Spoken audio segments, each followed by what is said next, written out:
மூலியமா ஜாகிர் ஹுசேன் இந்த பையன் வந்து எனக்கு பழக்கமானா. ஜாகிர் சேர்ந்தவன் எனக்கு பழக்கமானா. அங்க சென்னை வந்திருந்தப்போ ஃப்ரெண்டானவன் தான் எனக்கு இவன்.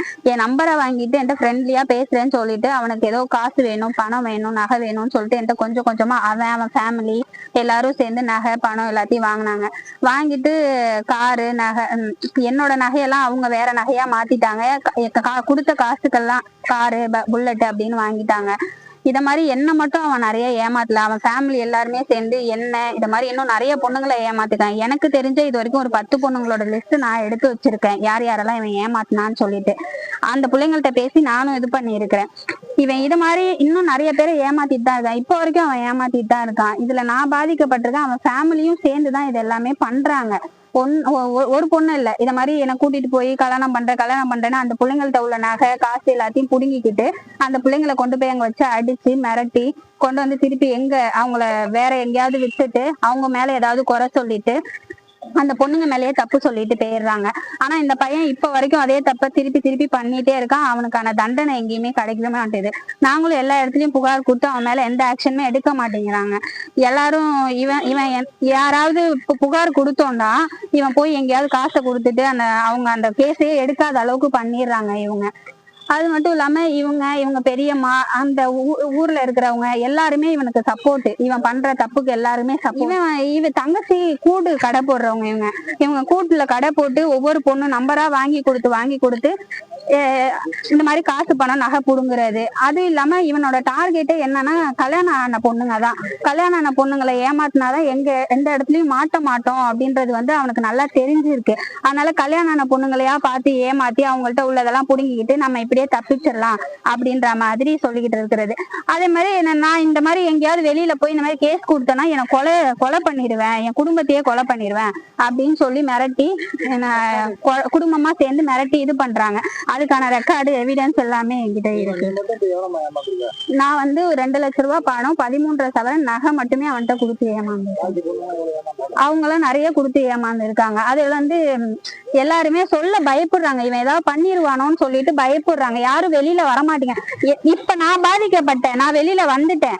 இந்த மாதிரி இன்னும் இந்த பொண்ணுங்களும் பாதிக்க கூடாதுன்ற ஒரு ரீசன்னாலதான் நான் இப்ப இதை வந்து சொல்லுறேன். வெளியில பேசின ரெக்கார்ட காமி பணம் மட்டும் தான் 10 பேர் சொன்னீங்க இல்லையா? இந்த 10 பேர் பணம் மட்டும் தான் ஏமாந்துருக்காங்களா? இல்ல செக்சுவல் ரீதியா எல்லாருமே உடல் ரீதியாவும் ஏமாற்றப்பட்டிருக்காங்க. பண ரீதியாவும், மெயினா உடல் ரீதியா பணம் காசு நகை அது மாதிரி. அவங்க ஃபேமிலி 4 பேருமே 5 பேருமே சேர்ந்து செய்யறதுதான் இது.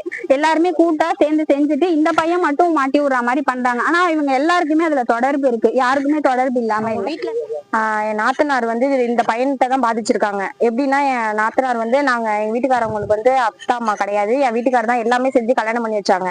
30 பவுன் போட்டு எப்படின்னா அந்த பையன் தெரிஞ்ச பையன் சொல்லிட்டு பக்கத்து வீட்டுல குடியிருந்திருக்காப்புல வந்து நின்றுகிட்டு இந்த மாதிரி பேசுறது பழகிறது, நான் நல்லா பாத்துக்கிறேன் உன்ன அப்படின்னு சொல்லிட்டு நல்லா பேசிக்கிச்சு.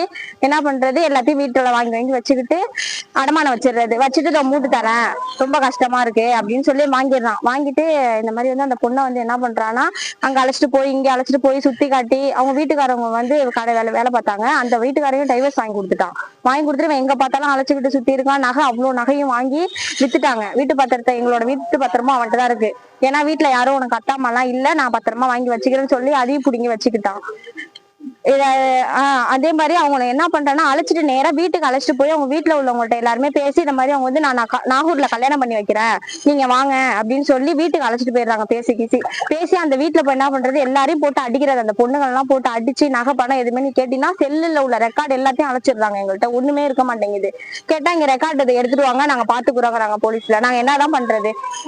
அந்த இன்னொரு பொண்ணு வந்து லட்சுமாங்குடியில ஒரு பொண்ணு இருக்கு. அந்த பொண்ணு வந்து என்ன சொல்லுதுன்னா, வா பாப்பா பேசுங்கிறதுக்கு அவனுக்கு வந்து ஒரு ஆம்பளை குழந்தையே இருக்கு. அவனுக்கு பிறந்த குழந்தை ஆம்பளை குழந்தையே இருக்கு. அதை இன்னொரு பொண்ணு அவன் வீட்டுக்காருக்கும் தெரியும். அவர் என்ன சொல்றாருன்னா ஜனவரி மாசம் பாத்துக்கலாங்கிறாரு.